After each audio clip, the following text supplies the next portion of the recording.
Friends, Bharat అలాగే UAE జట్ల మధ్య జరిగిన మ్యాచ్ అనేది టేక్ ఇట్ ఫర్ గ్రాంటెడ్ లాగా మన భారత జట్టే గెలుస్తుందని అందరికీ ప్రపంచం మొత్తానికి తెలుసు. అయినప్పటికీ కూడా పాకిస్తాన్కి సంబంధించిన కొంతమంది మాజీ క్రికెటర్లు మాత్రం ఊహించని విధంగా స్పందిస్తూ వచ్చారు. కొంతమంది కొన్ని రకాలుగా స్పందిస్తే మరి కొంతమంది తేడాగానే ఇప్పుడు కూడా వాళ్ళ ఒక విషయాన్ని కప్పుతూ వచ్చారు. అయితే మన భారత జట్టు గెలిచిన తర్వాత అసలు గెలవక ముందు కొంతమంది కామెంట్స్ చేయడం, గెలిచాక కొంతమంది కామెంట్స్ చేయడం చేశారు. దీనిపైన ఇన్జమామ్ ఉల్ హక్ మాట్లాడుతూ ఏమన్నాడంటే, యుఏఈ మీద భారత్ గెలవడం గొప్ప విషయమేమీ కాదు.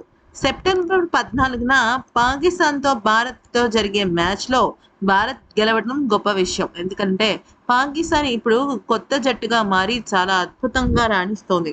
సో ఈ క్రమంలో భారత జట్టుకు పాకిస్తాన్ మీద గెలవడం అంత సులువైన విషయం అయితే కాదు.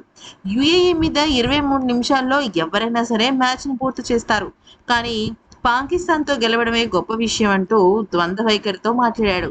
ఇక షాహిద్ ఆఫ్రిది కూడా ఇంచుమించు ఇటువంటి కామెంట్సే చేస్తూ వచ్చాడు.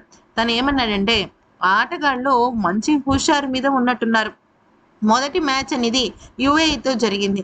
యుఏఈ ఆటగాళ్ళు ఈ మ్యాచ్‌లో అర్హత సాధించి ఆడటానికి వాళ్ళు చాలా ఆపసోపాలు పడ్డారు. అయితే భారత జట్టులో ఉన్న ఆ యువ ఆటగాళ్ళు ఇంకా చాలా వరకు మెరుగుపడాల్సిందే. అయితే ఇప్పుడు ప్రస్తుతం వాళ్ళ దానిలో సీనియర్ జట్టు ఆటగాళ్ళు మిస్ అవుతున్నారు. యువ ఆటగాళ్ళకి భయం, బెరుకు లేకుండా స్వేచ్ఛగా ఆడి వాళ్ళకి అదృష్టం కలిసొస్తేనే గెలుపు అనేది సాధ్యమవుతుంది. లేకపోతే లేనే లేదు అంటూ వ్యాఖ్యానించాడు. అంతేకాకుండా 14వ తారీఖున మ్యాచ్ ఓడిపోవడం, భారత్ ఈ ఆసియా కప్ గెలవడం 2 కూడా చాలా అంటే చాలా అసాధ్యంతో కూడుకున్న పని అంటూ చెప్పుకొచ్చాడు. ఇక షాహిద్ ఆఫ్రిది మాటలను పూర్తిగా మన భారత జట్టు ఆటగాళ్లు ఖండించారు. కానీ వాసిం అక్రమ్ మాత్రం భారత జట్టులో ఉన్న బ్యాటింగ్ లైనప్ చాలా పటిష్టంగా ఉందని, అయితే అటువంటి బ్యాటింగ్ లైనప్ అనేది ఖచ్చితంగా భారత్‌కు కలిసొచ్చే విషయమని, ఇక ఆచితూచి బ్యాటింగ్ చేసే విషయంలో ఎంతో కొంత మంచి మంచి పరిణితి చూపించాలని సెలెక్టర్లు, అంతేకాకుండా ఆటగాళ్ళు కూడా దానికి తగ్గట్టుగానే చేస్తూ వచ్చారు అంటూ పేర్కొనడం జరిగిందనమాట.